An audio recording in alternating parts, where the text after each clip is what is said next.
सांगली जिल्ह्यातील ऐतवडे बुद्रुक तालुका वाळवा या गावच्या हद्दीतून जाणाऱ्या राज्य महामार्गावर आज ग्रामस्थांनी रस्ता रोको आंदोलन केलं। रस्त्याच्या कडेला असलेली झाडे कोणतीही पूर्वसूचना किंवा परवानगीशिवाय तोडण्यात आल्यानं तसेच राज्य महामार्ग ठेकेदाराने रस्त्याचे काम सुरू करण्यापूर्वी ग्रामस्थांना कोणतीही माहिती न दिल्यानं हा रस्ता रोको करण्यात आला। ग्रामस्थांच्या म्हणण्यानुसार रस्त्याचे काम सुरू करतेवेळी रस्त्याच्या कडेला असलेली घरं, झाडं आणि शेतजमिनीचं मोठ्या प्रमाणात नुकसान झालंय, परंतु अद्याप कोणतीही नुकसान भरपाई मिळालेली नाही। या रस्त्याला पर्यायी मार्ग नसल्यानं सर्व वाहतूक याच मार्गावरून होत असते। पावसाळ्यामुळे रस्त्यावर मोठ्या प्रमाणात पाणी साठत असून यामुळे ग्रामीण भागातील रहदारीस अडथळा निर्माण होतोय। याबाबत कोणतीही पर्यायी व्यवस्था करण्यात आलेली नाही। तसेच काम सुरू असलेल्या रस्त्यावर अपघातांना प्रतिबंध घालण्यासाठी आवश्यक सूचना फलक लावण्यात आलेले नाहीत। रस्त्यावर मोठ्या प्रमाणात चिखल असल्यानं दुचाकी वाहन घसरत आहेत, ज्यामुळे यापूर्वीही अपघात होऊन नागरिक जखमी झालेत। याला कोण जबाबदार याबाबत कोणीही माहिती देत नाही। यासोबतच पावसाळ्यात ग्रामपंचायतीची पिण्याच्या पाण्याची पाईपलाईन फुटल्यानं गावात पाणी टंचाई निर्माण झाली आहे। या सर्व मागण्यांकडे लक्ष वेधण्यासाठी ऐतवडे बुद्रुक येथील ग्रामस्थांनी आज हे आंदोलन केलं।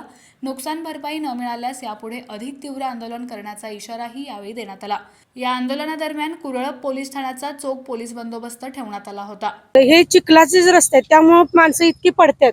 जास्त प्रमाणात लेडीज जरी बसले असेल तर गाडी स्लिप होऊन लेडीज भरपूर अपघात चालू आहेत। त्यामुळे राज्य शासनाने हे लवकर काम करावं आणि ह्याच्यामुळे आमच्या ऐतूर बुद्रुक ग्रामस्थांना इतका पाण्याचा प्रश्न निर्माण झाला की आम्ही आता सध्या आम्हाला 8 दिवस मध्ये आम्हाला पाणी प्यायला अजिबात मिळालं नाही।